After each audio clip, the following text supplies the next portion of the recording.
What's going on, people? I was actually able to record on a Sunday.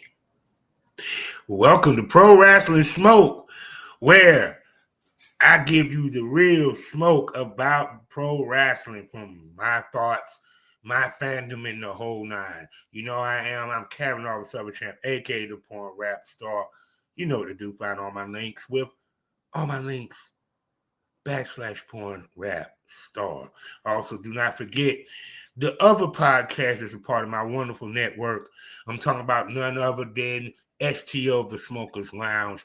I drop episodes every other Monday, every Tuesday, every Thursday. You feel me? And every Friday is bonus smoke Fridays. You feel me? So, yeah.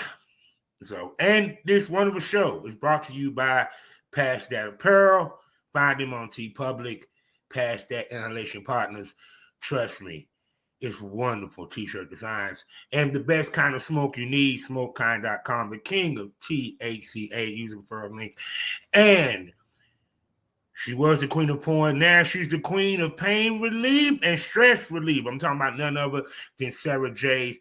Please use promo code BOBBIE to get 10% off of any order from SaraJCBD.com. Use promo code BOBBIE, capital letters, my name. You'll get 10% off your order from her wonderful, wonderful menu of pain relief, stress relief, CBD products. Yeah. So now, welcome to Pro Wrestling Smoke. And today, I am going to review ASE.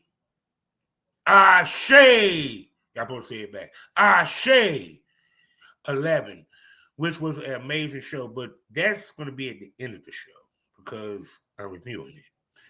We're going to talk what's been going on in pro wrestling outside of ASE. So I've been hearing a lot of discussion about Mercedes Mon'e. I'm just going to pull up a picture real quick. Wrong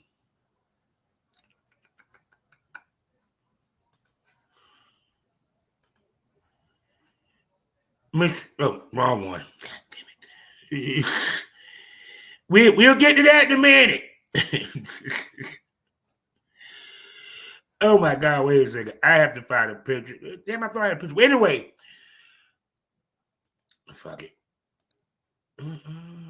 I had to pull up a picture so we can get a look at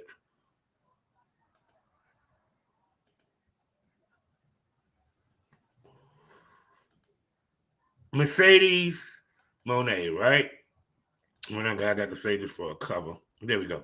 Mercedes Mon'e. Now, Mercedes Mon'e, a lot of conversation has been about the fact that she holds 9 titles. I heard Jim Cornette get his opinion on Mercedes Mon'e as a wrestler, as a superstar. And many people agree. Let's be honest, out of the 4 horsewomen, she was number 4. I mean, I'm just being honest. WWE really didn't believe in Mercedes Mon'e so much. Why? Because every time she got the title, she loses it in her first title defense. She was literally the epitome when it came to the women's championship, the epitome of a transitional champ. You get what I'm saying? They either use her to transition from one to the next or to give somebody an extra reign. So when she got away from WWE, she went independent, and we know the story. So now we heard many examples of the belt collector. We have, of course, one of the most well-known is Ultimo Dragon. Kenny Omega did it. Also, Aries did it. Supposedly no one cared. I forgot about it. And then they mentioned Lance Storm, but Lance Storm, the storyline was he was key. He got all the belts, just turned Canadian. Okay. And then, of course, most recently, Samoa Joe and Kurt Angle and TNA at that time. So, what's Bob's thoughts on it? Well, one, a lot of the belts that she got are promotions that are looking to get world recognition. Mercedes Mon'e, let's be honest, was the biggest female release, bigger than that of Trinity. Okay? Remember, she was one of the 4 horsewomen. She was one of the 4 women that was at the top of the wrestling mountain when it came to women wrestling in WWE. Can we please be honest about that? Y'all act like she was a mid-card. No, she was a main fucking eventer.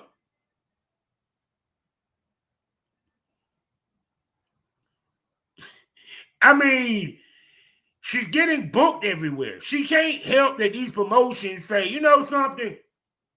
We really need some worldwide attention. Let's let Mercedes Mon'e be our champion. We seen guys go over to New Japan and win the New Japan title. We see guys go over to AAA and win the title. We seen tag teams win the tag titles. Hell, you had WWE motherfuckers with the AAA title. Granted, they bought AAA, but is Mercedes Mon'e having the greatest matches? No. Remember, I said this before.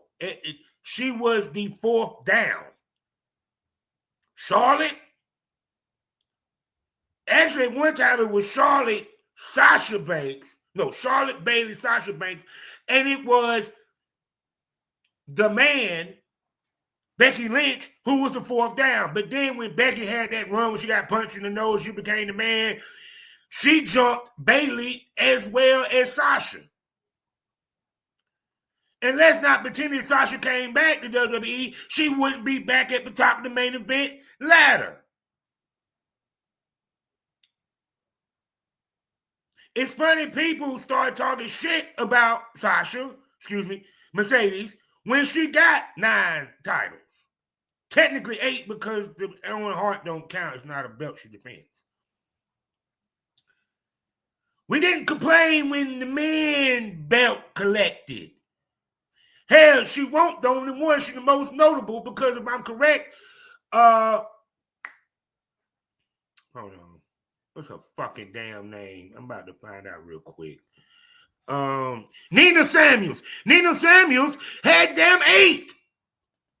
Oh, I forgot she's over in England.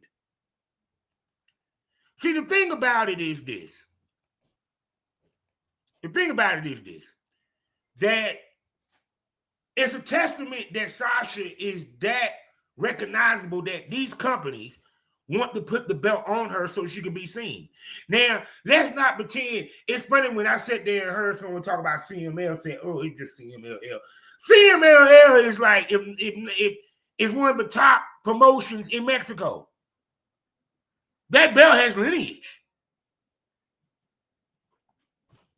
Let's not pretend like Rev Pro women's title don't hold some weight. And she's the TBS champion. And trust me, the only reason why she has not lost TBS title is because they're keeping her strong. So when she do win the AEW title, plus she got 9 titles. Now, will eventually she'll give up them belts? Yeah. But what Tony is trying to build is what WWE didn't. Mercedes is one of the greatest female wrestlers of all time. Now, granted, you old school motherfuckers and the people that I love, such as Jim Cornette and Dirty Dutch Mantel and Steve Richards, I get you don't feel that she's the greatest female wrestler. She don't have the greatest of matches. I've seen Charlotte stink up the ring before.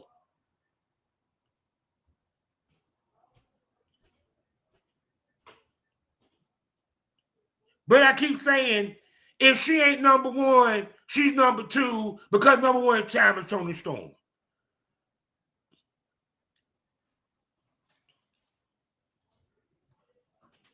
So to me, her being a 9 titles, and what? Tony is the whole purpose of what Tony is doing is Tony is making her a staple.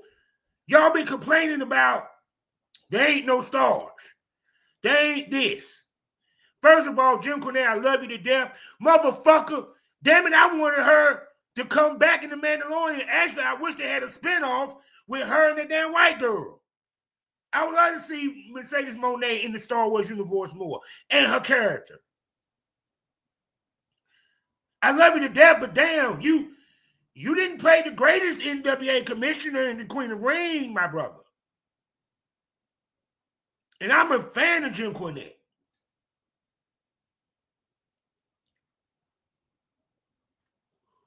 Mercedes Mon'e, I have no issue with her being held of these belts. The point is, here's the difference. She's at the main event level of her promotion. Ultimo Dragon never got a shot at the world title, never made it main event.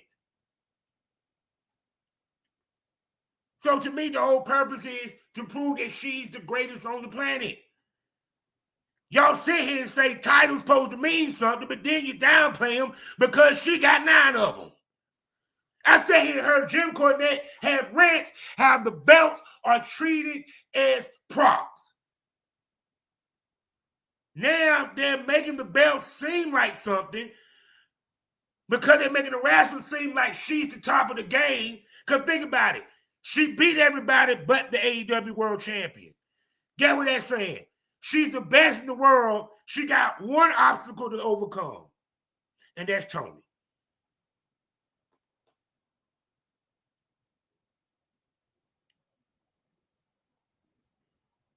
They building up the TBS title, so that will hold weight. Ain't that the same fucking thing they doing with the Intercontinental title? Damn sure ain't doing it with United States Women's title, because we ain't seen Julia.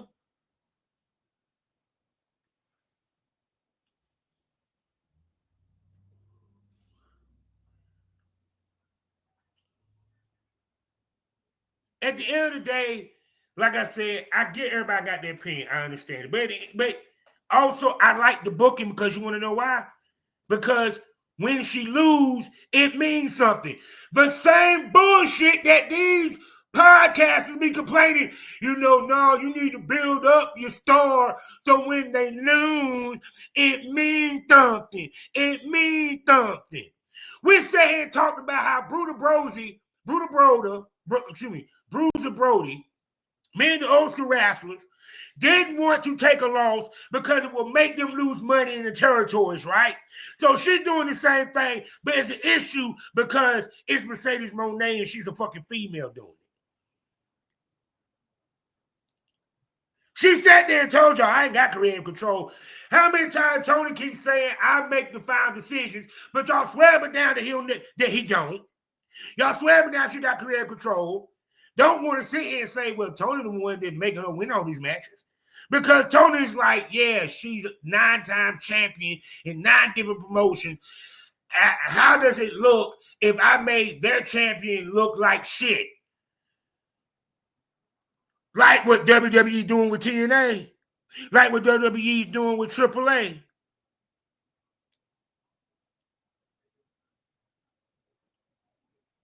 I didn't see Mercedes Mon'e go after Ring of Honor world title.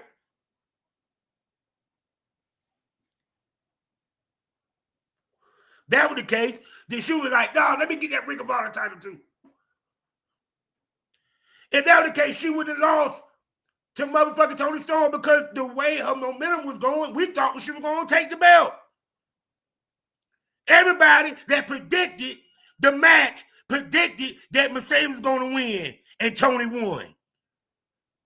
So can we please get off of this narrative that Tony Khan let them just do what the fuck they want to do?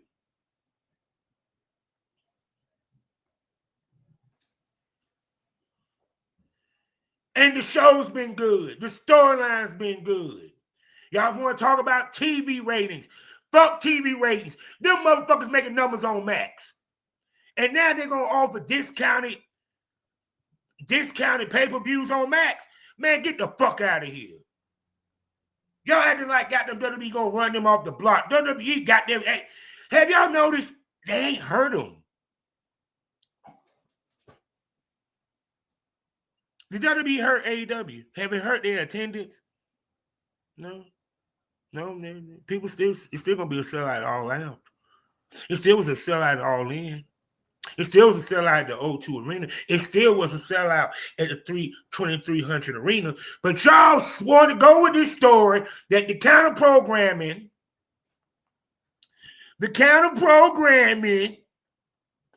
is hurting AEW because they moved their stuff from 8 at night to 3. No, it's called smart business, you dumb fucks. Let's be real. I keep saying this. I don't know why. I just love how this is how our society became. Y'all love going with dumbass narratives, but y'all don't trust real shit. You know how many times I watched when I had Max, I gotta get my Max back, watch AEW at the same time I'm sitting here doing a fucking interview. You know how many times I actually recently watched ASE Wrestling and Collision at the same time. It's called Two Devices, you fucking morons.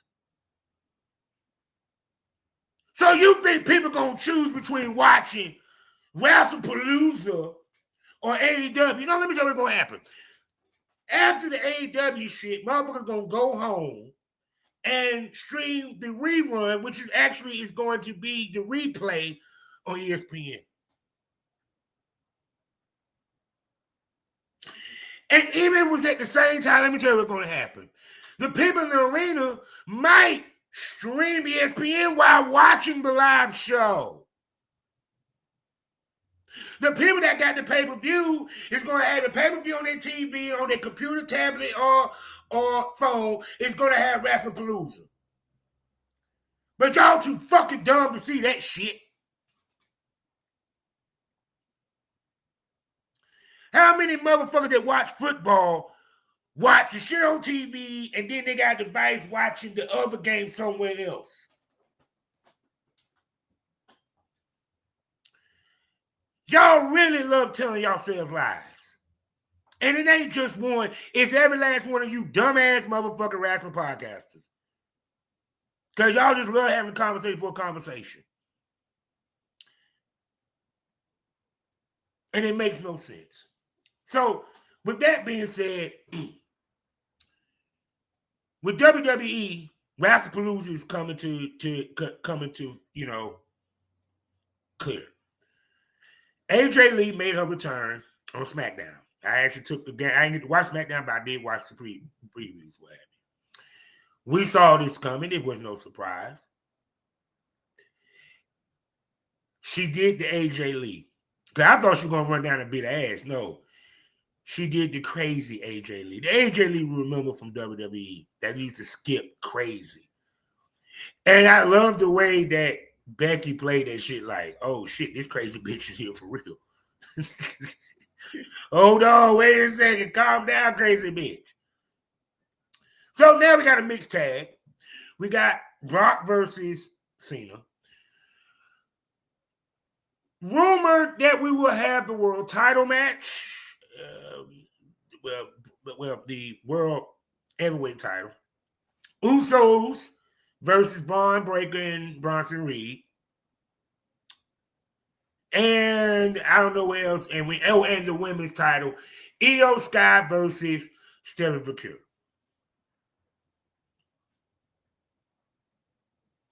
So WrestlePalooza is coming into existence very fast.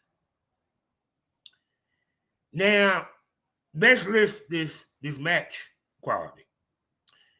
Tony moved it because Tony was like, nah, I don't feel like going head to head with them. I'm going head to head with Brock Lesnar and what's his face. Oh, by the way, All In is probably going to be a longer pay-per-view than that of WrestlePalooza.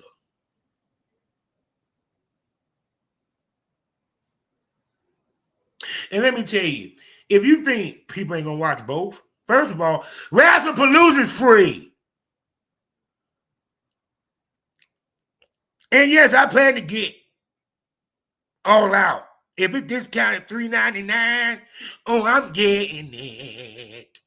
And I'm watching when I get home from work.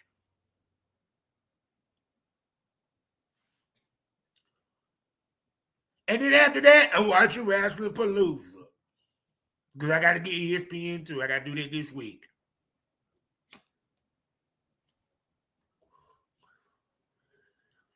How I know this? Because you had motherfuckers back in the day that sitting there and watch Mid-Atlantic Championship, Worldwide Championship Wrestling that came on at 12 noon.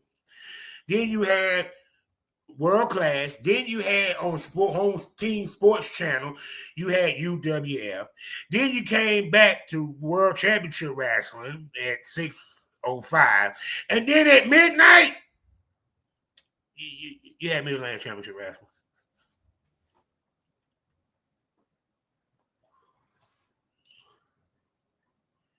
Y'all are idiots. And I said it. I said it. Y'all are idiots. They're good. Now, with WWE was going on, WWE, we're gonna see more Rusev and Sheamus. What's the problem they do a best out of 7 like they did with him and Claudio?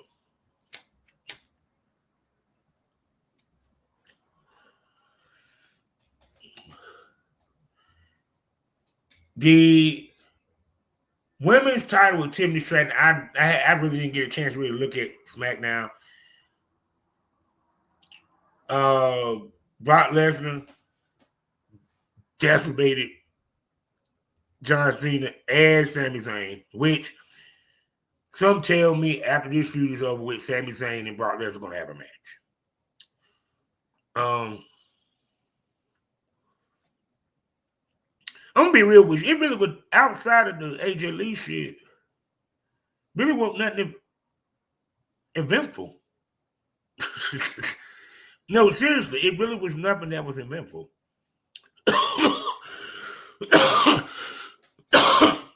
Look, I want to be honest. What dominated was AJ Lee,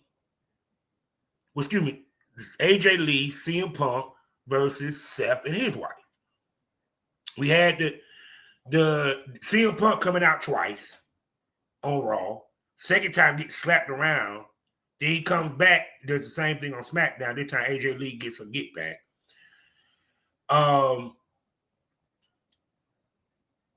Big Jim came back to help his brother. That's why I said that's going to be set up. Like I said, we haven't seen Gunther. I think he's on vacation. He's chilling. Like I said, on the mid-card, there really ain't too much going on in the mid-card to me. I mean, other than what?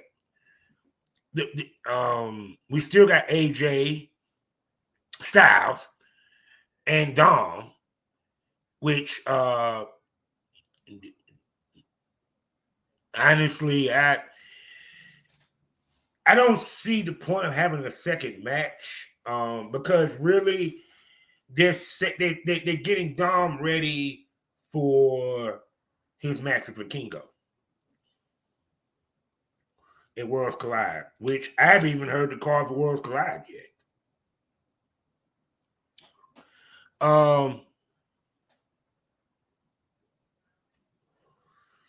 And like I said, I really didn't see anything that was. Be honest with you, the mid card in WWE on both Smack and Raw is kind of lackluster now. Maybe because it seemed like to me that everything is dominated by the CM Punk Seth Rollins feud. You know what I'm saying? Even the feud with Drew McIntyre and Cody Rhodes is kind of taking a back seat to this feud. I mean, I'm gonna be real with you. I watched Raw. I was like, that's really, I mean, The only thing interesting when it came to the women's championship is what they got going on with the Kabuki Warriors, because we're going to see Io eventually go against Asuka, which is going to be interesting. And I'm damn sure looking forward to that match. There ain't too much going on with the Judgment Day other than what's going on with Dom. So I'm like, WWE is boring. But y'all swear but that AEW is feeling heat. I'm just saying. It's so NXT, well, DIY came back and beat the shit out of Trick Williams. So I think we're going to have a match where Trick Williams get a tag partner. Javon Evans now has a feud. They just have a feud between him and Josh Briggs. Because I was wondering what they're going to do with Javon Evans after losing the world title match to Obafemi. They still have the Obafemi and Ricky Saints. Actually, Hank and Tank got a victory over Dark State. Very, very rare loss for Dark State. The only thing I can say is they have booked Dark State strong, and I like we finally got direction with Dark State, because I was like, what the fuck y'all doing? You're just having them have 8-man matches, and what, you ain't got them going for no title? You got 2 other guys that's out there. Y'all ain't got them going for the title? I'm like, at least with Don Callis, he got these motherfuckers going for belts. We'll get to Don Callis in a minute. So, what else happened? Loving the feud between Lash Legend and Jada Parker. Of course, Lola Vice. We building towards her match with Jason Jane, and let's be real, Lola Vice is about to win the title. Now, don't see her. The Blake Monroe and Jordan Grace feud. They're trying to make the shit like they're trying to capture the intensity that she had with Thomas Tony Storm, but I don't think it's hitting the same. Now, especially towards the end when Blake was feeling herself bleeding. And I like the way she was playing it. Like, this bitch just made me bleed. I would love to see a promo of her like, oh, bitch, you made me bleed. You try to make me unpretty. Bitch, I'm about to fuck you up. You know what I'm saying? Something to that nature, but I'm not. It just ain't the same, man. I'm sorry. It just ain't the same. Just ain't. So. And then, of course, Evolve. The biggest thing over there is we start to see the formation of the tag team division and tag teams being introduced. We have a Fatal 4-Way coming up this week for the Evolve title. Excuse me, a 3-way. Brooks Jensen, Kiana Tarver, and Jackson Drake from North Carolina. He has to defend the title against both of them. So, and they had some pretty good matches this week. We saw Ice Williams, who was released. I think that was his last match with them. So I wonder what's going to happen with him. I kind of like the dude. So Evolve wasn't as eventful. Like I said, there was a major point. So that's WWE in a whole. Like I said, when it comes time for Wrestlepalooza, I will review it. I will preview it and review it. So be on the lookout for that when that goes down. Now, next up is AEW. AEW, it is the Don Callis show. Because we got Don Callis. Okay, how many times we going to put Kenny Omega on the shelf? It's like, I'm like, damn, man. 2 weeks, about 3 weeks ago, he got hurt and was put out. Then this week, he gets DDT through, he gets brain busted through a table. And we now have the proto star, Kyle Fletcher, challenging Adam Page, which Adam Page is going to accept the challenge. So, it all out, which, let's be real, he's not winning. Kyle Fletcher not winning the belt. It's going to be a good match. He's not winning the belt. But I'm not mad at if they go that route, because this reign here, we need to see him really get pushed. Kyle Fletcher is one. Eventually, MJF gonna come back around.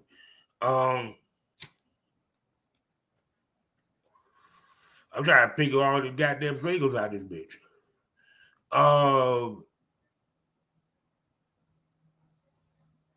Wouldn't surprise me we see Daniel Garcia or Ricochet once this feud happens with them in the Hurt business, the Hurt Syndicate. So I'm curious to see. It didn't surprise me that Kyle Fletcher. I thought it was gonna be Okada, but but with the Don Callis family, let's be honest, it makes sense for him to feud because, yeah, now I think about it, he has 1, 2, 3 possible opponents in succession for his title run. Because, yeah, I said Okada, Takeshita, and then right now Kyle. So by the end of it, he done went through them. You know what I'm saying? The Don Callis family. You can even say, because he's about to wrestle Josh Alexander, Wednesday. It's not for the belt, but you get my drift. You feel me? We thought we were going to get a TNT title defense, but we're going to get MJF and Mark Briscoe, because Mark Briscoe did lose to the Casca because of MJF. What a swerve. I had to give him that because I was thinking that he was going to beat Casca and then face Kyle Fletcher. But we should have known because, once again, booking. How you going to have Takeshita lose and he about to go for the New Japan Pro title? I bet Jim got an issue with that. No, Mark shouldn't have lost. They should have had Mark over the TNT title. Next man tell you should have had Mark lost. Made sense. Once again, what did I tell y'all his booking was? Put a pin in it, come to it later. He took the pin out. He said, all right, I got MJ. I've been sitting here at MJF beefing with Hangman. He had his match. On the back end, he still had beef with Mark Briscoe, who had a hand in costing him his world title.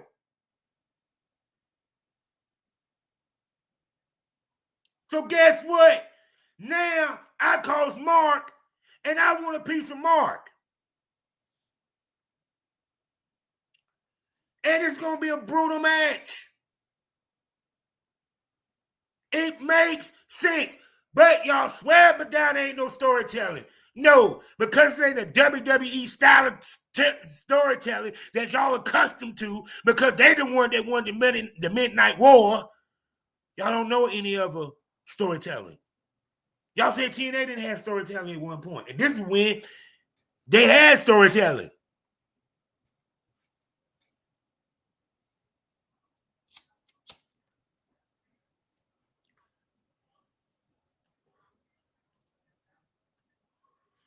Come on now.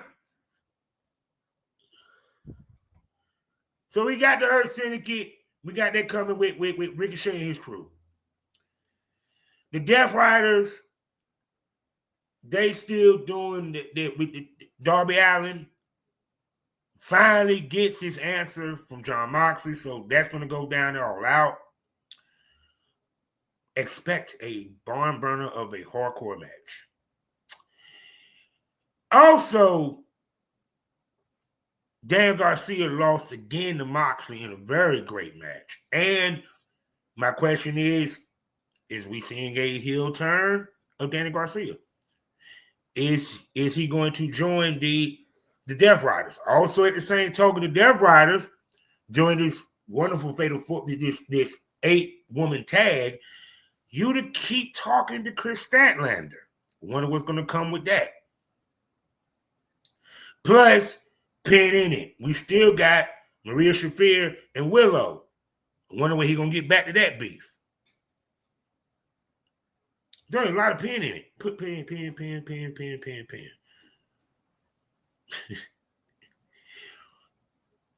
He loves intertwining the stories. He loves, because, like I said, things y'all forget.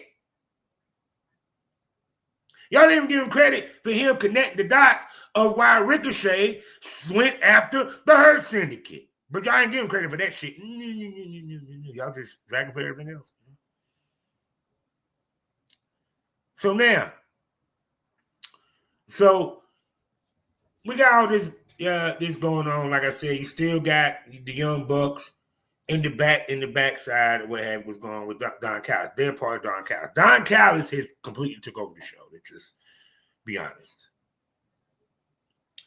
And then I wonder if Takeshita is going to win the New Japan Pro title. And I wonder how this is going to play into that if that happens. Now, last but not least, CNC versus FTR. That's self-explanatory. I am so looking forward. I love the brawl that they had this weekend, this past Wednesday. I wonder if this is going to be a one-off. And is we going to see CNC go for the tag titles? I don't know. But we'll see. But enough. Damn it. I got to plug this in. Give me 1 second. Enough of the mainstream wrestling. Enough of the bullshit. Enough of the boring shit.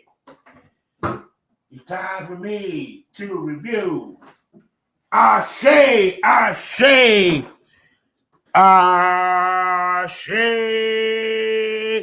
Pro Wrestling, people. They had they ASE 11. Coming into it, a lot of storylines. The world title match that everyone thought was supposed to happen, that got pushed back to the next date. They also set up stuff for the next date.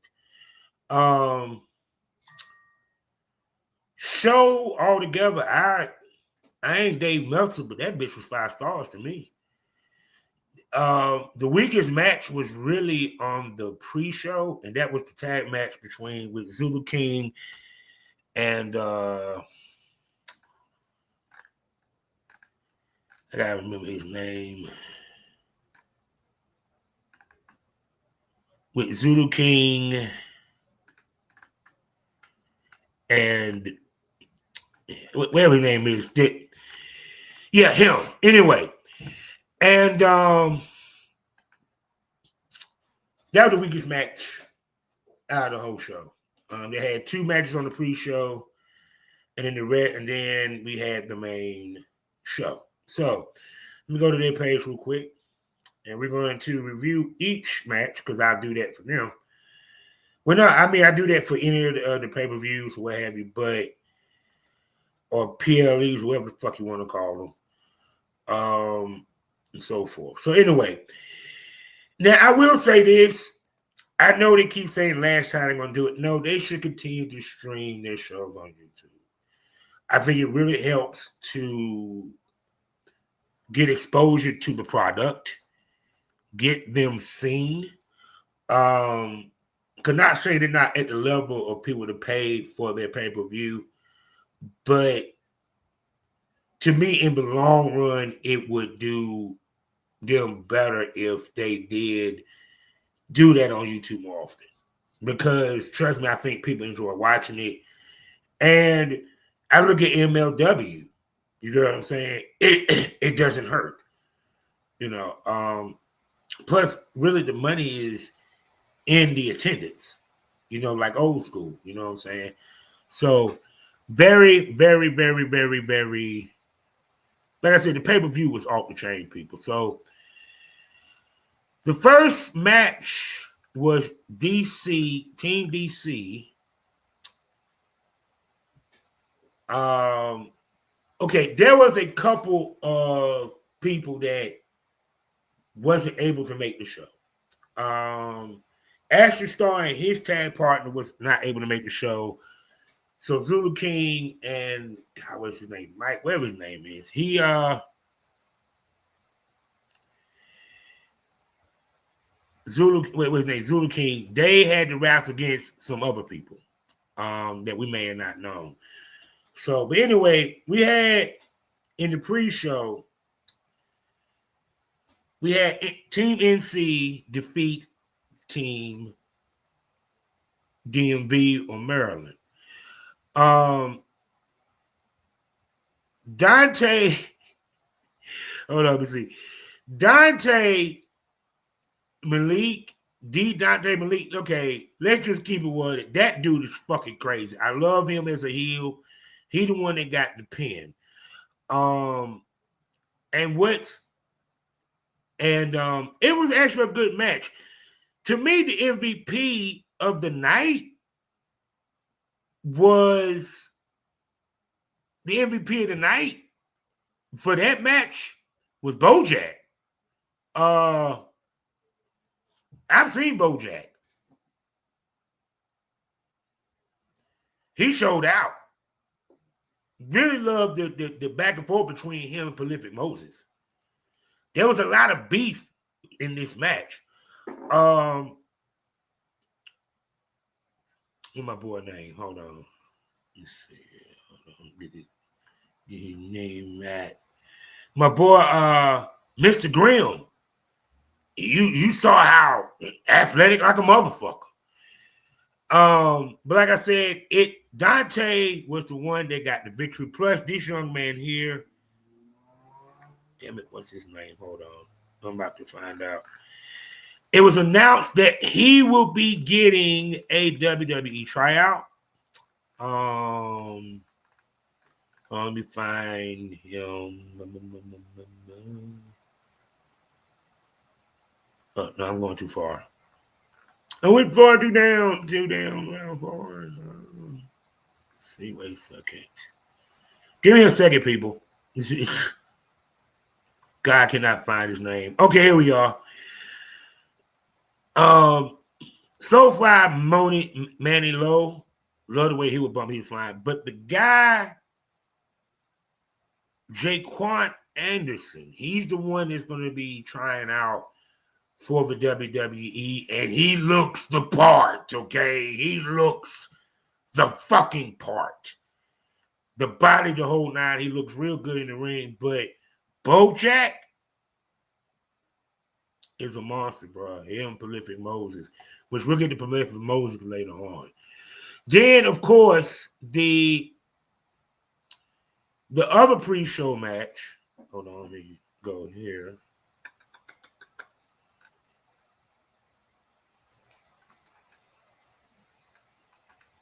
Let me see. Find it. No. I want to get the names right because I don't want to. Here we go. Now, this pre-show match, it was Keith Mack, that was his name, and Zulu King, and they both went against Starwear Fashions, which was Ashton Starr and Zamir. Well, Zamir and Ashton Starr apparently was not able to make the match, so they put two other guys in their place. It was an all right match. Zulu King and Mac won. He was trying. It was funny to keep Mac loves to twerk. It was hilarious watching him do that. And he wanted to get your man to dance, but Zulu King said, "Fuck that, I'm out." So that was our pre-show. They had two live performances. Two lovely ladies. They had one at the beginning, then they had two live performances from two R&B artists. Like I said, I don't remember the names and such, but I did enjoy the performances, nonetheless. So now let's get to the main show. Now the show actually started off with a celebration for the Pan-African champion with Bishop Khan,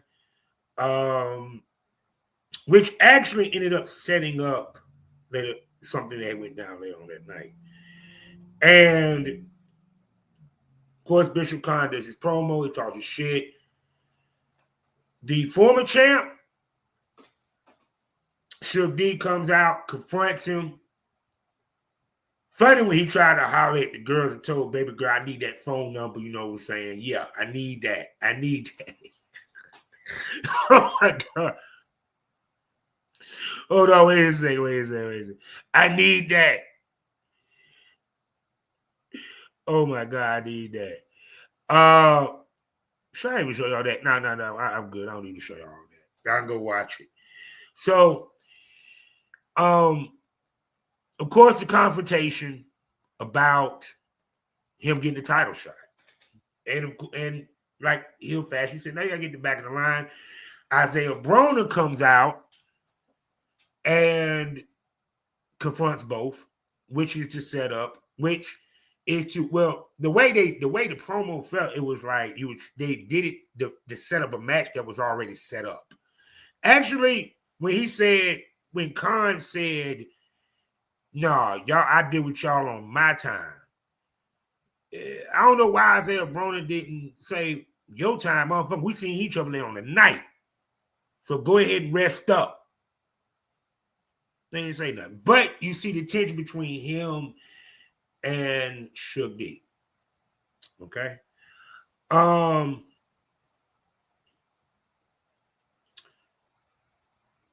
Just to let y'all know, I love the twist of what they did with that match and what I think they might have set up. Also, announced during this segment was the announcement of what I've been waiting on, the ASE tag titles. I can't wait to see what these motherfuckers look like. Now, I hope it's a different design than what they got for the men's and the women's title. But we'll see. An announcement is that at the next show, the tag champions, the first inaugural tag champions, will be decided. And they didn't announce the other team they're going to be in it. They announced that the winner of the Audacity versus the Ugly Gang will be the other participants. And when I tell you who the other participants are, this is going to be a good one. So, and there you go. So anyway, with all that being said, we move on to the first match. Hold on, let me. The first match.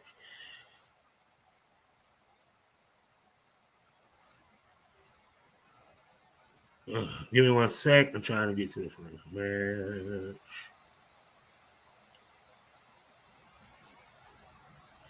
Oh, that's right. All right. The first match was. Here we go. Let's go. Let's talk about it. All right. I know y'all like, man, you doing a lot of. And look, you gotta look this shit up sometimes, man. Y'all know how it is. Y'all be on streamers. Stop fucking complaining. All right. The first match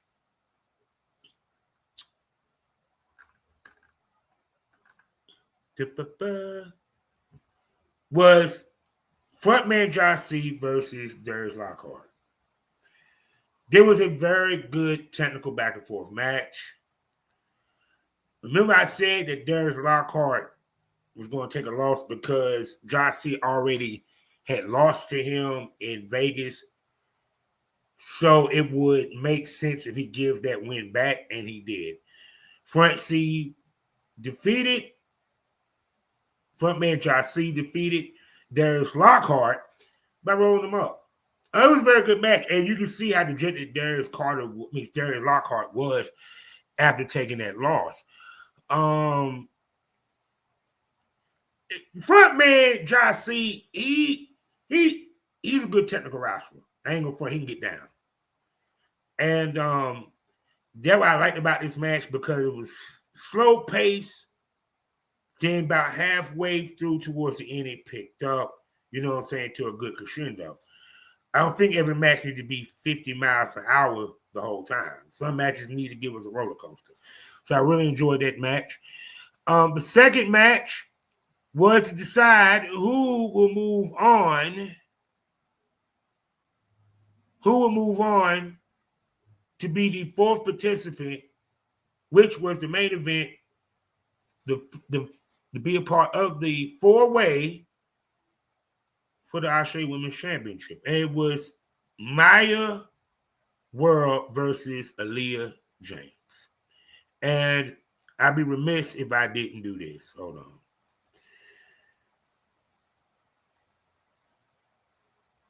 Boom, boom, boom, boom, boom.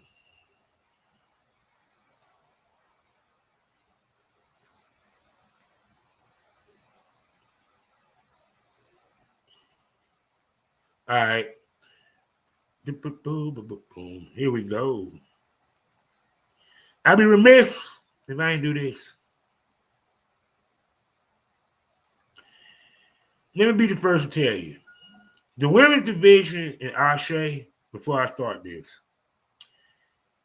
is damn good. Let's go. Time at Riptide Wrestling. Watch a little bit. And I saw her wrestle that first match, and I was like, this is a star.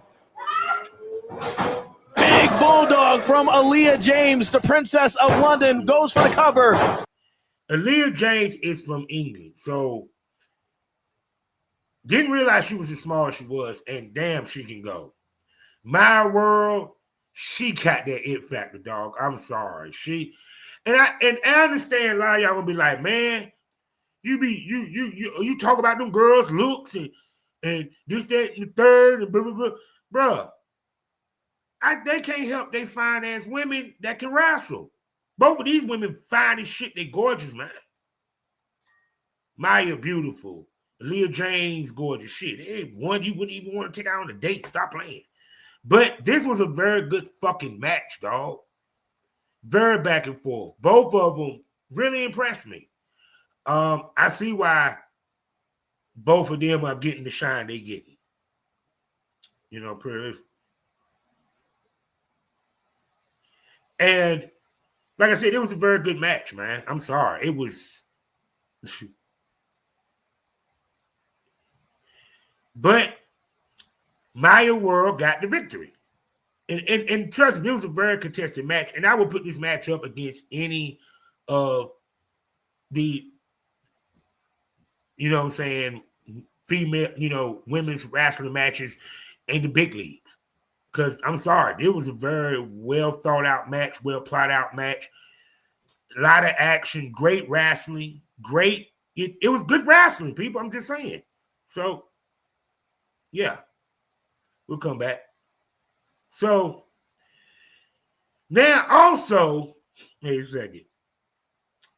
After Maya wins the match,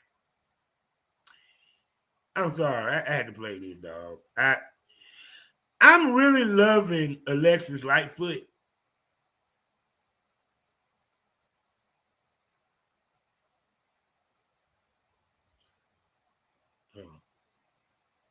Might put the Alexis Lightfoot. She a trip. She a fucking trip, yo. But I'm looking forward to seeing her wrestle at some point. I don't know if she hurt or what. She gorgeous. And look, I ain't even gonna lie. She was bodying that outfit, yo. Man.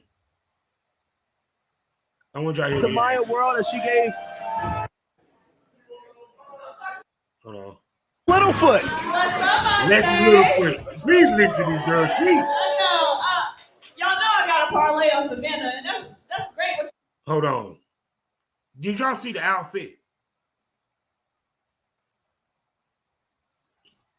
Did y'all see the outfit? Man, that motherfucker looking like a goddamn snack in that black outfit, bro. That's a sexy-ass goddamn woman. Jesus. Let's listen. Y'all did and everything. Maya, honestly, I can't even lie. You wasn't even on my bingo card to put in a bet on you. So I don't know how much I'm gonna put on you or what the odds are yet. So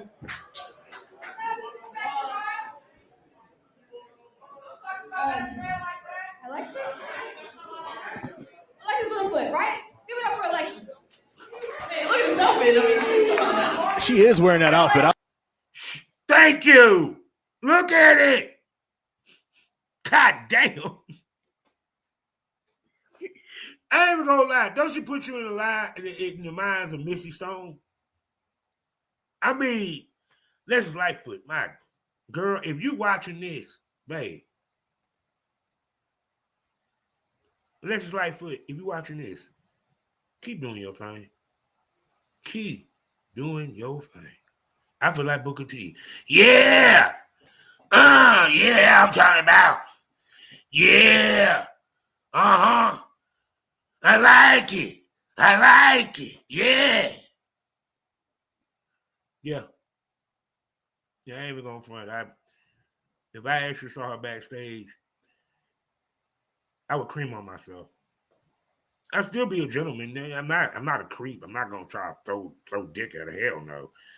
Shit, but I'll be. Can only imagine now. But back to my point. Let's go back and hear what she had to say, because I love Maya's comeback. I'll say that. How about you stay in your place? Because you wasn't even in this tournament. Ooh. Sound fight words. Clark it. I am. And I'm going on to win in the main event while you watch. Wow. We'll see about that. And Aaliyah, I mean, you lost that match, so we're not even gonna put in no bet on you. So maybe. Wait a second. The company bet on me. They didn't bet on you. Ooh, she sounds so sweet. Yeah, he said she do. Okay. Can we be fucking honest? When we go get Alexis Lightfoot in the ring? Because it's like she did the same thing to Charity King the last show. And then talk shit to Maya World and talk shit to Leela James. And I've seen Lightfoot's matches, bruh. Yeah, she can go too. It's like I said again, the females you're gonna see on Ashe, you're gonna be like, why they not in WWE? Why they not in AEW? Why they not in TNA?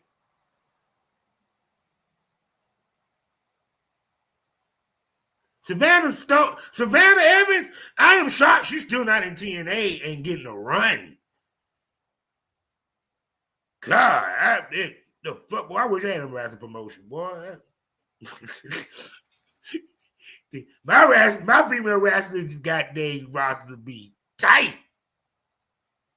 Yeah, I'm gonna pack it in for them. I'm gonna have to bet, I swear, because special storyline, because Savannah's just a monster, man. And I get the current Bam Bam, who is my MVP of the night.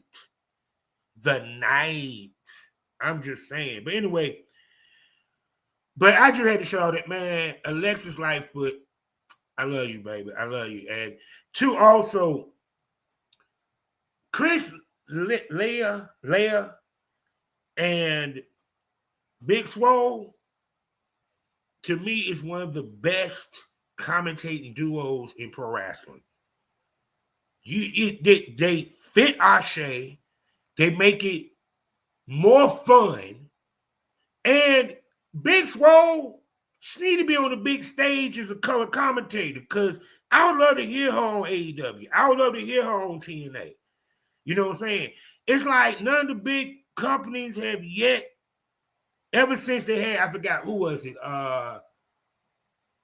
Whoever it was that was supposed to be the play-by-play female at WWE, where they had her on the announcer booth at one time. I'm ready to see a female announcer on one of these big stages. And I think that Big Swole should be a candidate. She is fucking good. She's funny. She is Jerry the King Lawler with tits. She is funny as fuck. And even to the interaction that she had with Cedric Alexander, which we'll get to in a little bit. Now, let's get back to what's next. So, next up after that was Fast as Hell in Maxwell versus Cedric Alexander. Now,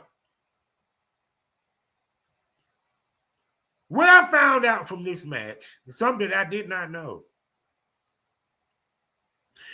The name of the two top trainers in North Carolina, and I'm a fan of both. Levon Cozone and Cedric Alexander. Now, we'll get to that in a sec. Put a pin, I'll pull it out in a minute.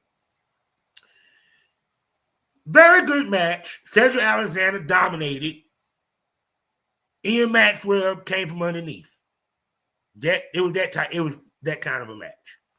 Cedric really leaned into the heel. In this situation, he is a heel.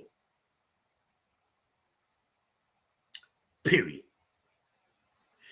Ian showed me, he got his shit. But Ian lost in a fantastic match to the king, the prime, Cedric Alexander, right?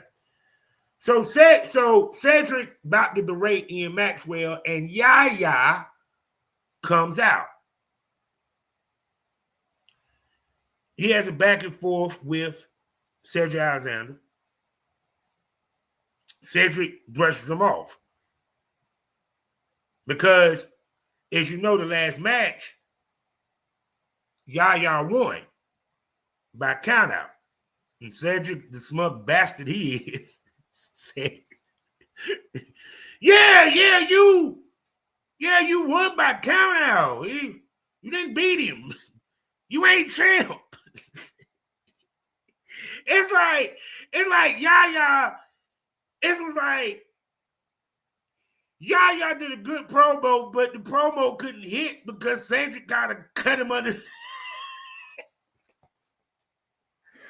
Cedric kind of cut him off at the pass. We bring up the fact that, dude, you won by count out. He didn't even get back in the ring. You didn't win the match, nigga. He let you in. And he said, I'm going to be the guy to show you motherfuckers how to do it. And he said he's going to be the next ASE champion. So we seen that the main event picture is being stacked. So as he heads to the ring, as he goes out, I forgot that Yaya had a match. I didn't know it was going to be next. LeBron Cozone comes out. Now, LeBron Cozone did not know that he was a trainer in 5-Star Pro Wrestling.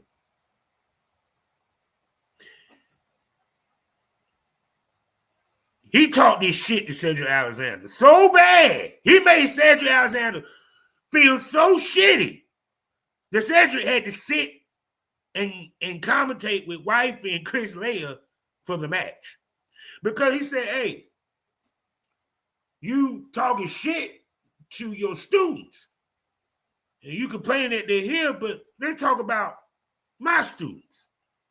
Jackson Drake. Jai Malachi. You know who those are? Y'all know Jackson Drake, Jai Malachi, Javon motherfucking Evans. He didn't even mention your boy Suge, who's on Dark State. I keep telling y'all better put some respect on Carolina's independent motherfucking circuit. Nigga, we feeding these big boys. We feeding them. Adam Priest is in AEW. The workhorseman. We feeding them. So now, he said, you see where they at, so maybe if you do some positive reinforcement, your boys might get somewhere. That leads us to Mark Cozone versus You know what I'm saying? The gifted one, Yaya. Now, Chris Laird kind of tipped the hand of who's going to win this match, and certain things kind of told him who's going to win this match. Because I was thinking Yaya was the one going to win. First, Kozone came out with the national championship for DPW. And they made it a point to mention Deadlock Pro Wrestling. So it's safe to say that Deadlock Pro Wrestling, 5-Star Pro Wrestling, and ASE, North Carolina working together, baby. We trade talent, baby. They mentioned dominant championship pro wrestling. And Riley, we collab here in the Carolinas for our pro wrestling, bro.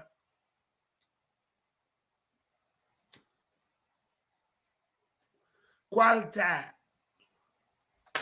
You already heard that the other boy in the first match. Yeah, he's going to try out. And it wouldn't surprise me the motherfucker got them make it. And we see his ass on Evolve or NXT. Well, this match, barn burner, would have been the match tonight if it weren't for the females championship finals. Kozone, y'all need to go see this man. Why the fuck he ain't on the big stages beyond me? I'm not surprised he's overseas. I think they mentioned that he went to Germany and wrestles for WXW. Stop playing. Put some respect on this man's name. He's been the national heavyweight champion for I don't know how long. Wouldn't surprise me he become the DPW champion at some point. And on top of that, wouldn't surprise me if he ain't challenged for the ASE title, he will.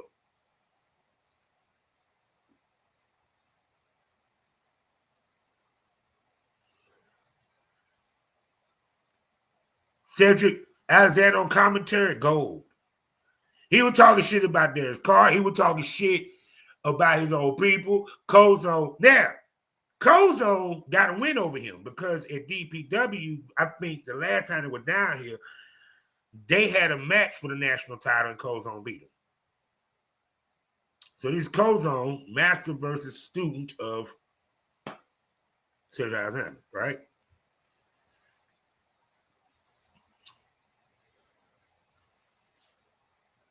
Kozone wins. Like I said, him and Jai, they went back and forth. This was a heavy-hitting, hard-hitting, physical match.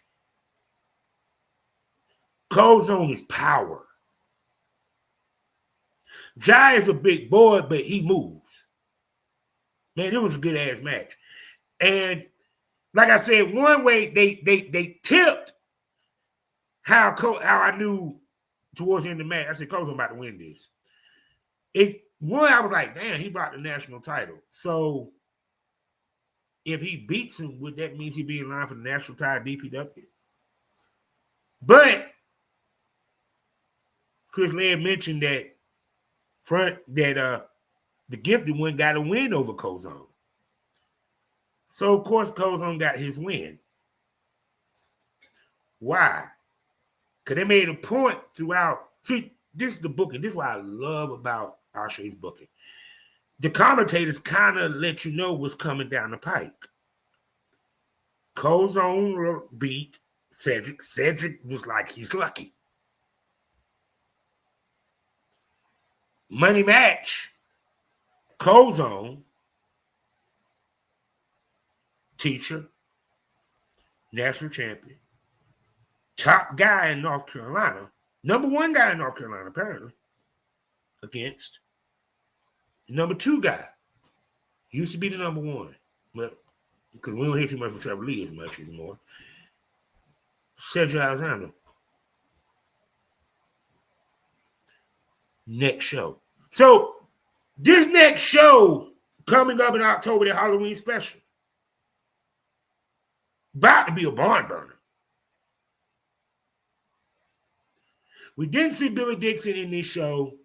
I was a little disappointed because I did want to see him speak on his match with Darius Carter and they do something, but they didn't. All right, now, Next up after that is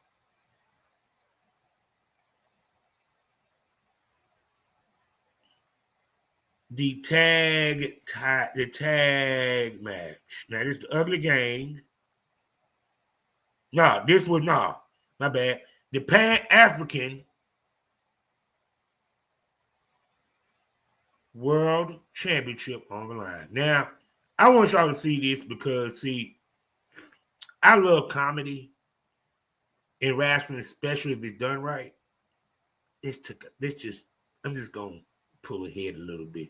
I want y'all to watch it. The female referee, first of all, she got a fat ass and she cute. And okay, hold on. Before I go into that, hold on.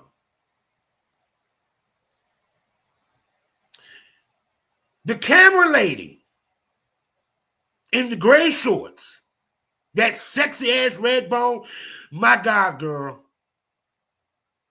I enjoy looking at you.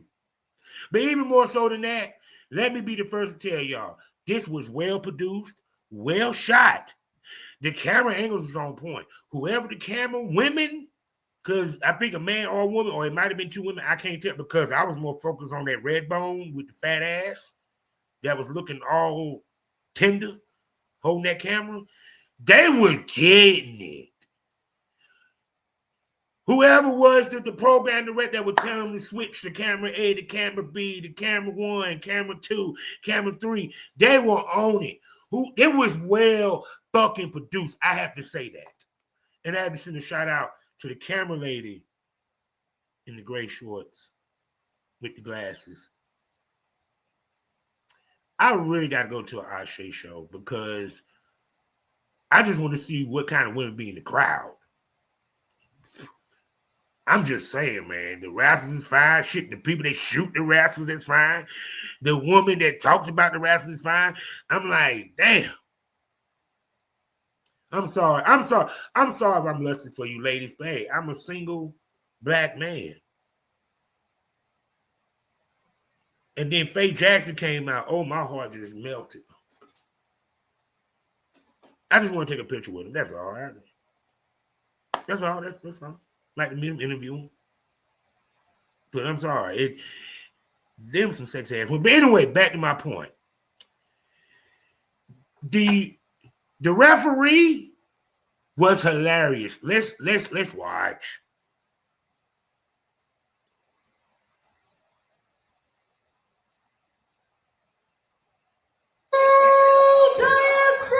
Championship. Introducing first the challenger, weighing 270 pounds, from Bishop.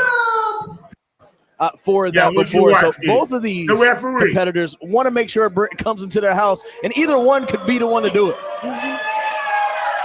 What is Miss Yolanda doing? What is she doing?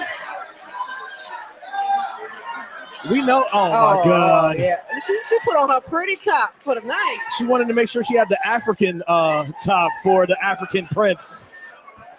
She said, "This ain't no zebra." Oh my! What is she doing? Where's her head going? Yolanda. Yolanda, baby. There's kids in the audience. She said, "My name Yolanda, but this ain't no Adams. This ain't no mountaintop, valley low." Oh no, wait a second. I gotta come back to y'all. I'm gonna let y'all come back. That was funny as well. Shorty came out the referee shirt and like, no, I'm gonna look sexy for this. She like, ooh. I know Bishop Khan good looking man, but man, I'm sorry. That was funny as fuck, dog. I'm sorry, dog. Let's go back. Let's finish watching real quick. Oh, you can't. Hey, I say y'all the best. Y'all know when to put comedy in.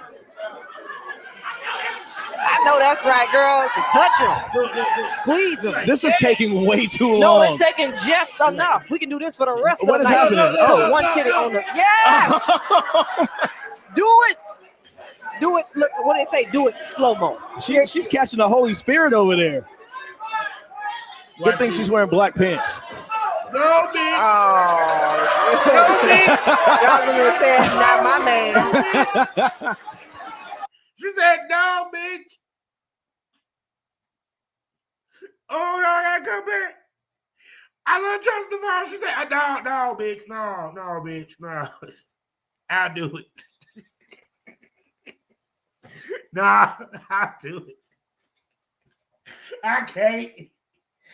Oh, I saw that shit yesterday. I couldn't stop laughing. I laughed all the way from the back thinking about that shit. I said, well, I be goddamn. That was some good shit there. Let's go back. Let's finish. Oh, I'm sorry. Who came up with this bit? You a genius, yo. You a fucking genius. Well, there's no princess to guard Khan. Jocelyn doesn't want that to happen. Yolanda backed up and said, no.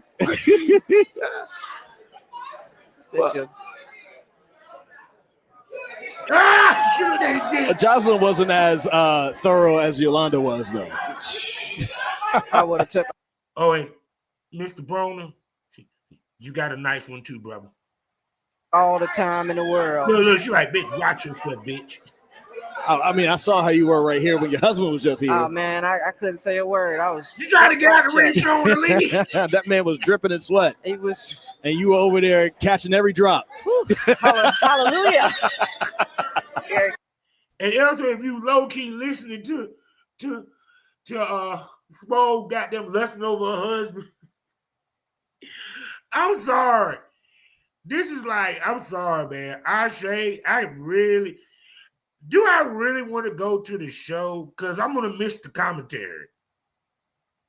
I'm sorry. If I sit, I want to be nearby the commentator so I can hear these damn two fools cut up. So anyway, Bishop Khan wins, but I thought that Shook D was going to come out and interfere. He didn't. But what ended up happening was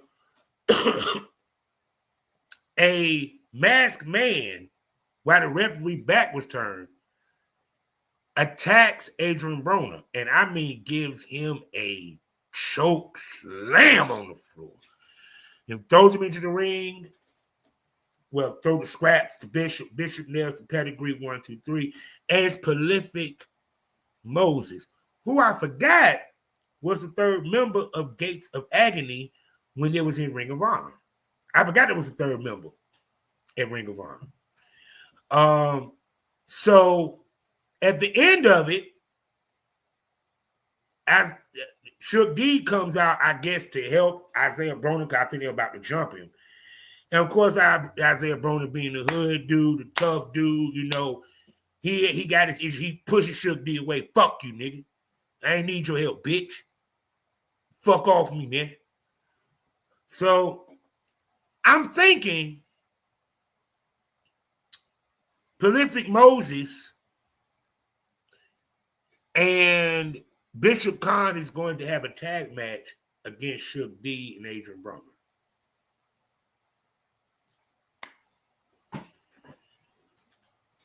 Because they're building the feud between him and Shook D.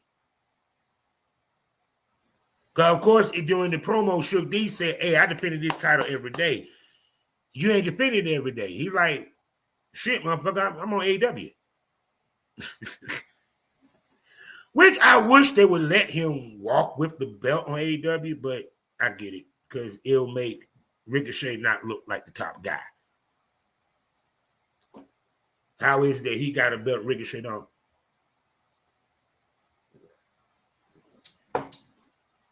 But I wish they would let Ricochet come down there for a show. I'm just saying. But anyway, so after that, we now have the tag match. The Ugly Gang versus the Audacity. The winner of this will go on to face the team that I would mention in a little bit for the ASE tag titles. this tag match was as good as I told y'all it was going to be.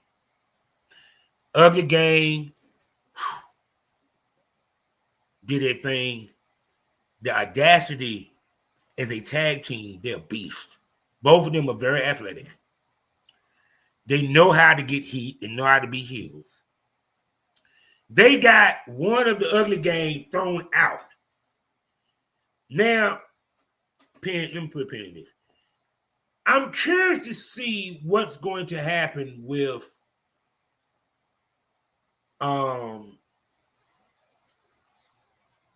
Caprice Coleman's son in the Ugly Gang, because he's hanging out with them. He's like the fourth guy, but they say he's affiliate. They say he's a gang affiliate. I died out laughing with the interview that they had. But I'm wondering where they're gonna go with this, because the way that the Ugly Gang is coming off is if they don't mind him around, but he's kind of like agitating or irritating them to a certain extent. You feel what I'm coming from? Like your little brother that wants to come around and you don't feel like dealing with him. Yeah, kind of like that. But anyway, very good back and forth match. The Audacity loses to the Ugly Gang with the Cream Pie Poppy, I think, getting the pin. And then it was announced who would be the guys they will face. So hold on.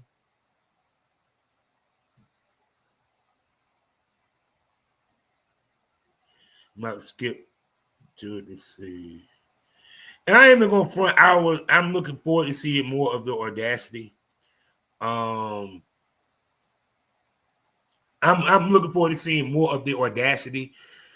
I'm not even going front. They are a very good tag team. Treehouse, and like put it this way, Treehouse and his brother, they are. It feel like they come up with shit on the fly in the match. Because some of the shit the Treehouse was doing in that match, I was like, wow. And the same thing with Sadiq. I'm like, yo, I hope they continue this feud. I see a feud building with them and Caprice Coleman. I don't know where that's going to necessarily go, but I'm loving the storylines here. So, let's take a look and see who they're supposed to be facing in the championship. Wow.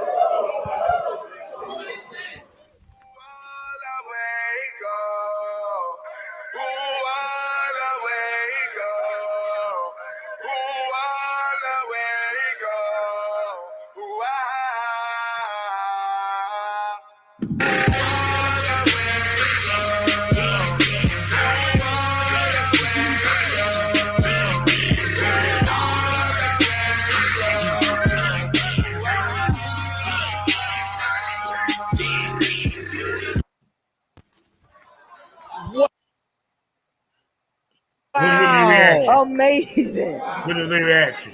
You're like, whoa. Next month for the tag team championship. Best of luck to you guys.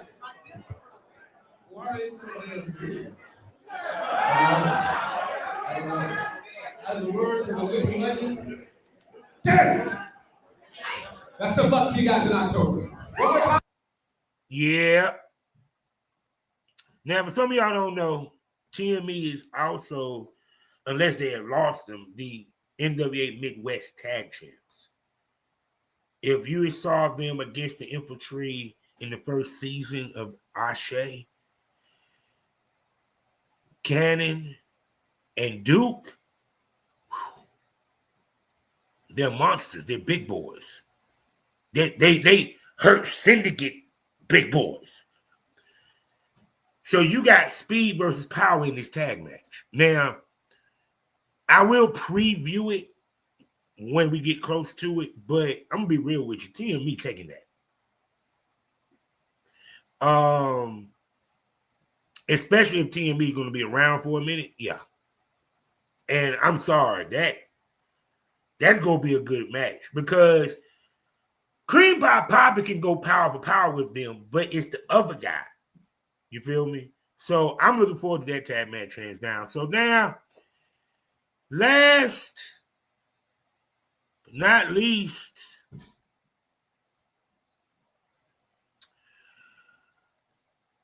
I don't need to show shit.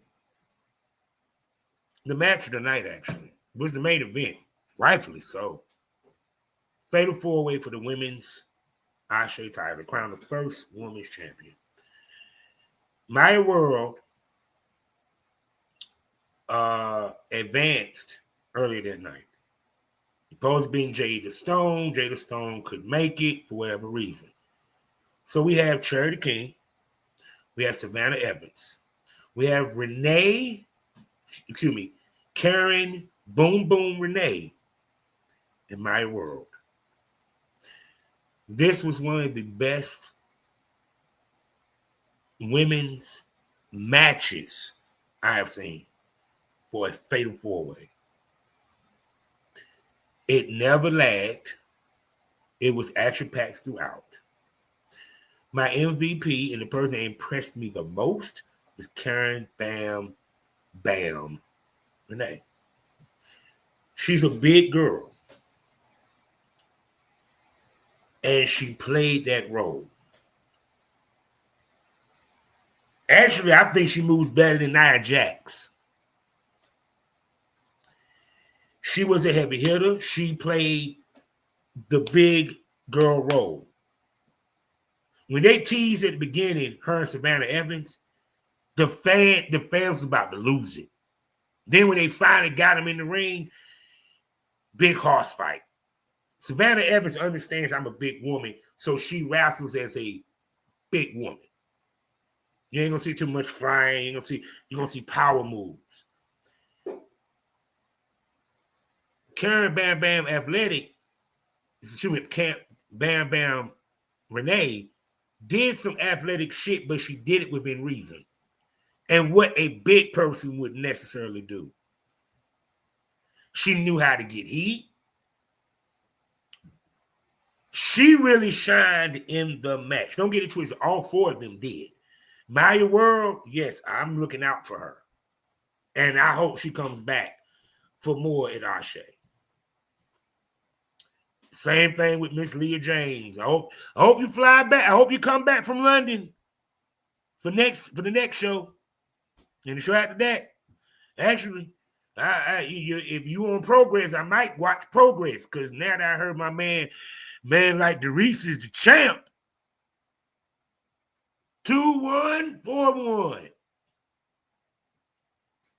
I'm just saying. And y'all need to pay attention to man like. Actually, can we get man like DeReese on ASE? I'm just saying. Can we get man like DeReese on ASE? I would like to have all black wrestlers independent at least come through once. There's some guys in Tennessee. I'm just saying. You know, there's some guys I like to see. I mean, hey, go holler at Westside Gunn. Let's do a ASE and fourth rope. I'm just saying. But anyway, back to my point. So, Charity King, like I predicted, became the inaugural ASE Women's Champion.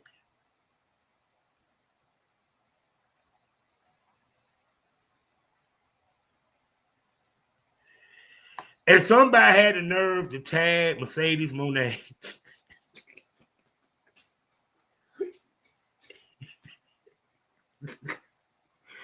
Oh, man. Tag Mercedes Mon'e like, oh, you forgot one.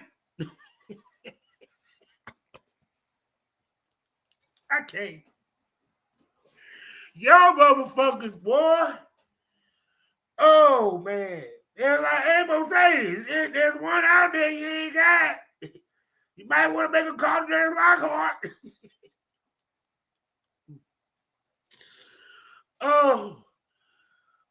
But yeah, Charity King did a wonderful rousing speech at the end. She is now the inaugural ASE Women's Champ. The women's division from this 4-way alone, the tournament itself, take away Jada Stone not being able to show up. Plus, you still got Tasha Steele, who I think she will eventually be booked again for ASE. The women's division is going to be pretty good. And I'm very happy that Charity is fine and sexy as she is. Is the champ. You know, I don't know what happened to the Queen Bee. I don't know if her tag partner is injured or retired or what have you. But I want to see who they're going to have her go against, who's going to challenge her, what feud she's going to have. I wonder if one of the first feuds will be Tasha Steele, because I remember the show with the show where she won her match, where Charity won her match. That Tasha Steele was tossing. She went against Jasmine Navarro, I think. Yeah, she went against Jasmine Navarro and defeated Jasmine Navarro. And she was talking about whoever wins, she wants to challenge him. So I'm pretty sure Trisha Dora, they're going to try to book Trisha Dora, because they really ain't doing too much with Trisha Dora other than her being, you know, the female part of the infantry. Like I said, I'm curious to see who Charity King is going to have chase her for that belt. Now, I'm also going to say this too.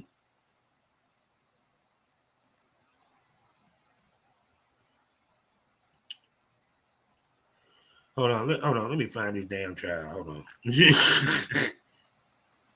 I'm just going to say this. If I can find her.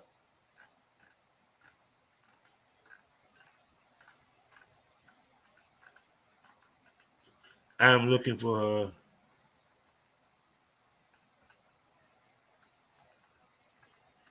I'm looking for her page. Hold on. Let me see. Page.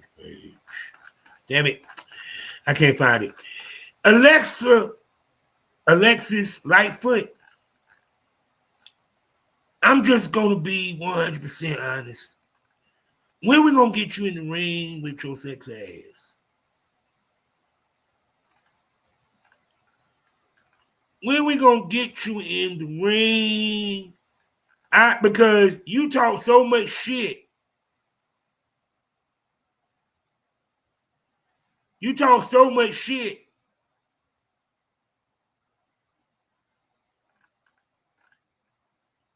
That I really want to see you, man. I mean, it was funny because even when Shorty came and was talking that shit, right? Oh yeah, and please, yeah, Mara Sade, yeah. Uh-oh.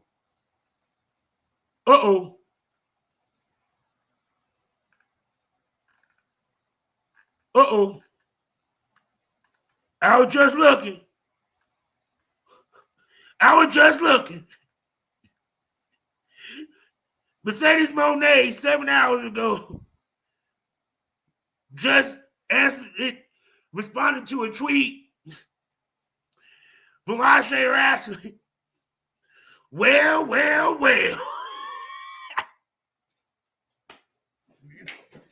You can't make this the fuck up. You can't make this fuck. Let me find out. Then Mercedes Mon'e come down to ASE to challenge for the belt. Let me, Mercedes. No, if you're gonna come wrestle. But man, don't. You don't need more belts. You don't need the ASE title.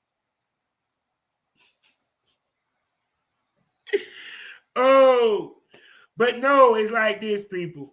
At some point, believe me, the ASE title is gonna mean something. The Pan-African heavy diaspora world title means a lot in the wrestling culture right now. Don't believe, trust me, it's in the culture. And I'm just being honest.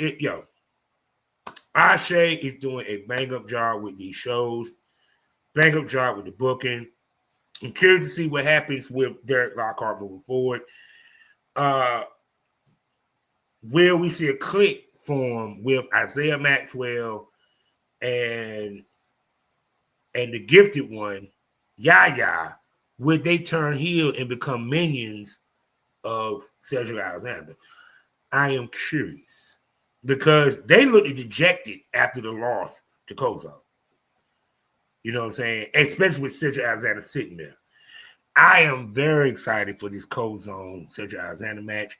And I'm damn sure excited for Darius Carter and Billy Dixon. Now, it wouldn't surprise me if it's announced that the winner of Cedric Alexander and Cold-Zone will challenge the champ.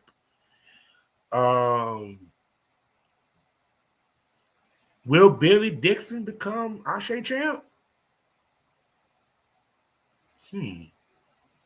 We'll see. So, ASE, I done. Thank you. So, if you haven't seen the full show, please go to YouTube to ASE Wrestling. Let me see. Let me pull up the damn page. Hold on. Let me pull up that page because I'm going to show love to these motherfuckers. If you have not seen the full show, if you like pro fucking wrestling and you black or white or any color, it doesn't even matter because good wrestling is good wrestling no matter what the color is. You need to go to their YouTube page, ASE Wrestling, subscribe, like, comment. Please check out the full show. They got Return to King up. They have, like I said, oh damn, that Darius Lockhart in the men's championship. I'm going to go back and look at that. Like I said, they have plenty of videos up there.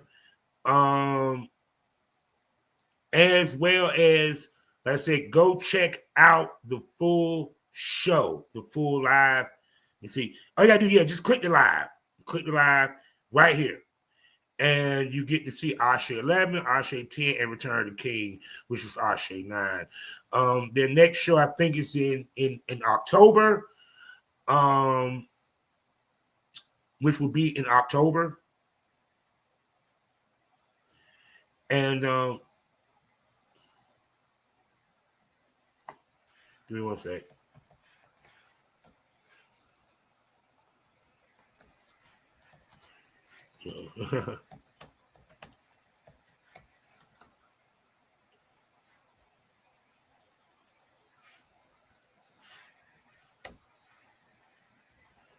I had to type something. I'm sorry.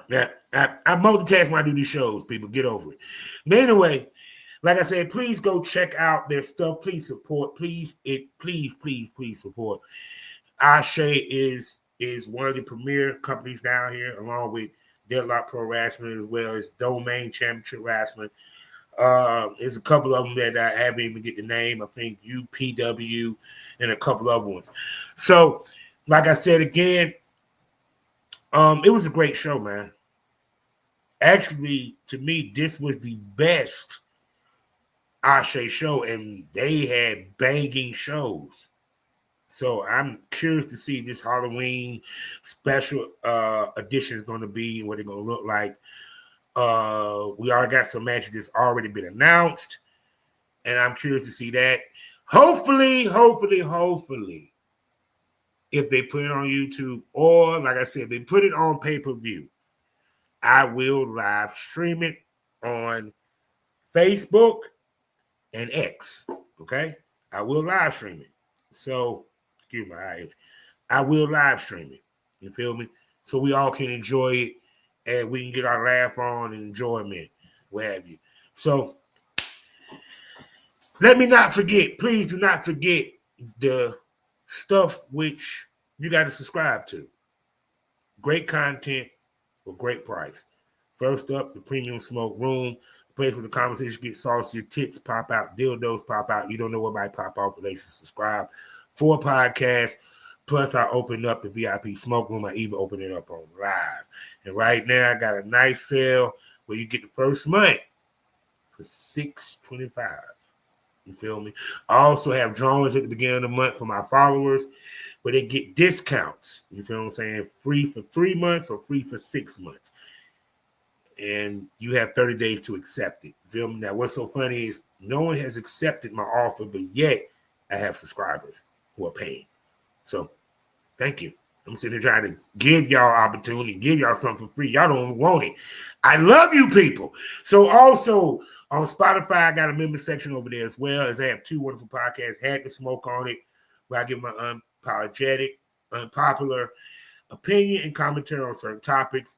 And my other podcast where the men of porn they say. I'm talking about Savage Smoke, where I talk to the industry's top male talents and producers, and we give you that real smoke about the industry from a male perspective.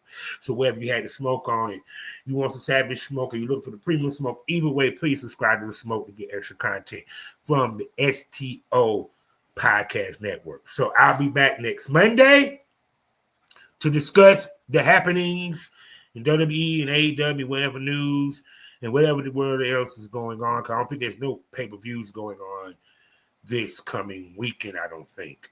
But we're going to see what happens. We're going to see what happens on Raw with the AJ Lee and CM Punk with, the other power couple.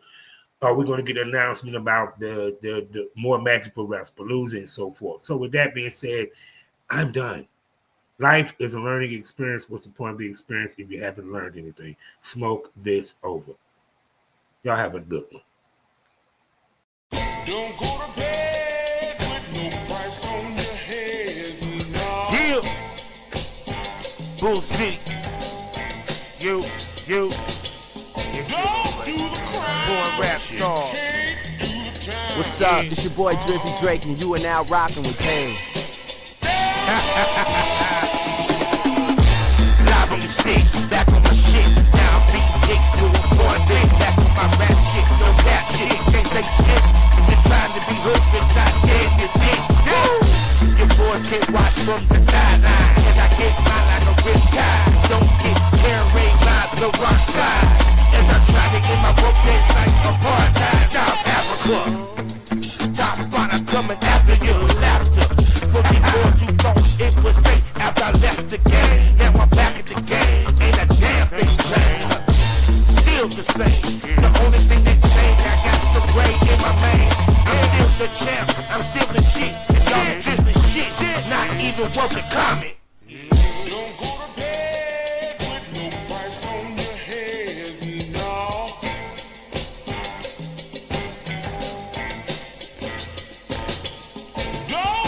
What's up? It's your boy Drizzy Drake, and you are now rocking with Pain. Yeah.